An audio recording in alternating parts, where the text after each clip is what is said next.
Саламатсыз ба, құрметті оқушылар. Бүгін білім беру ұйымымен анықталатын пән жарықтандыру Т118 тобында. Бүгінгі тақырып жарық диодты шамдар. Тұрмыстық, өнеркәсіптік және сыртқы жарықтандыру үшін жарық көзі ретінде жарық диодты шамдар қолданылады. Жарық диодты шам экологиялық таза жарық көздерінің бірі. Жарық диодтардың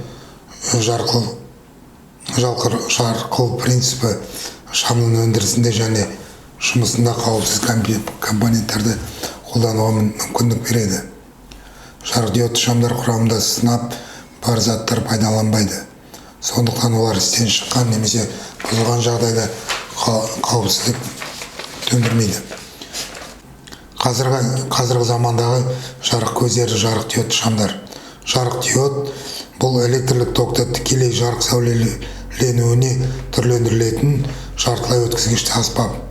Жарық диодтарда жартылай өткізгішті және өткізілетін материалдардың шекарасы арқылы электрлік токтың жүру кезіндегі жарықты генерациялау принципі пайдаланылады. Диодқа тікелей кернеудің беру кезінде электрондар N аумағынан P аумағына инжекторленеді. Ол кезде олардың тесіктермен қайта әрекет ету болады. Сол кезде белгілі толқын ұзындығымен жарық квантының сәуленуі түрінде энергия бөлінеді. Жарық диодтар заманауи микроэлектроника әдістерімен шығарылған әртүрлі жартылай өткізгіш материалдардың бірнеше қабатынан тұрады. Жарық диодты жарықтандыру тарихы. Жарық диодтар ақ жарық шығара алмайды. Олар тек спектрдің белгілі бір түсін шығара алады. Жарық диодты бұл химиялық полярланған жартылай өткізгіштердің комбинациясынан жасалған. Жартылай өткізгіштердің комбинациясынан жасалған жартылай өткізгіш құрылғы. Жартылай өткізгіштердің екі түрі арасындағы шекарадан өтетін электрондардың энергиясын анықтау үшін таңдалған химиялық құрам. Бұл энергия электронды ағын ретінде жарыққа айналады. Дегенмен құрылғы нәтижесінде пайда болатын түрлі түсті жарықтың толқын ұзындығымен анықталады. Жарық диодты жарық шығарудың екі мүмкін тәсілі бар. Біріншісі Жапонияда алғаш рет 1996 жылы қолданылған көк жарық диоды ақ фосформен қапталған. Көк жарық фосфордың ішкі бетіне түскенде ол ақ жарық шығарады. Қазіргі уақытта бұл технология коммерциялық мақсатта қарастырылуда. Бірақ технологияның өмірлік циклы туралы әлі де алаңдатушылық бар. Фосфор жыл бойына жарық ағынын төмендету мүмкін екендігін айтылады. Ал ақ жарықты алудың екінші әдісі үш негізгі түстерді қызыл, жасыл және көк түстерді аддитивті араластырудан қолданылуы.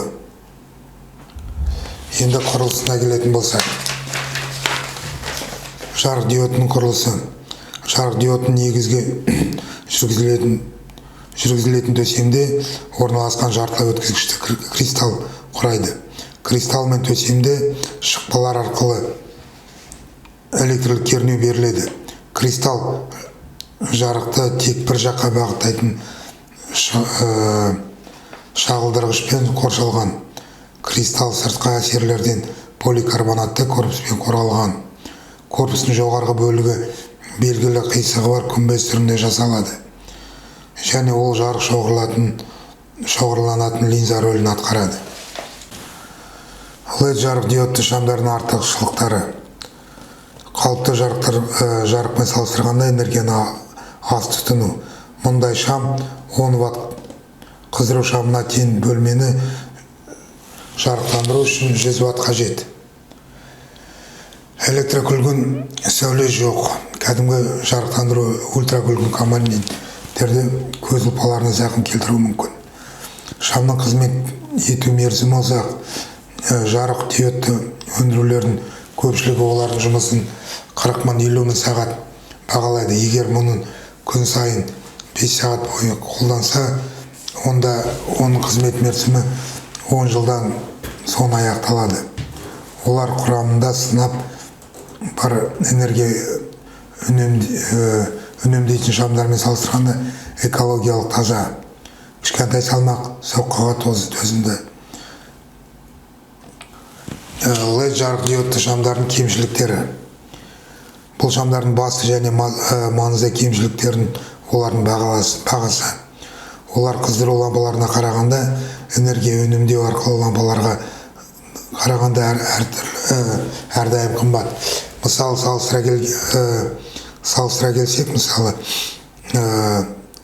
лампа накаливание, оның бағасы 100-150 теңге болса, алдына жарық диодты шамдардың бағасы 1000-1000 жарым.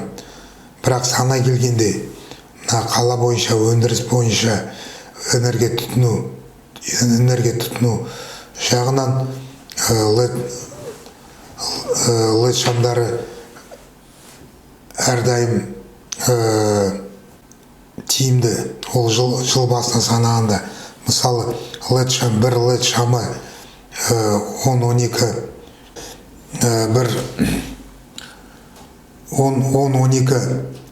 ватт қабылдаса, ал бұрынғы спиральді шамдар 60-100 ватт қабылдайды. Ал бір жылға санағанда ол әлде қайда тиімді.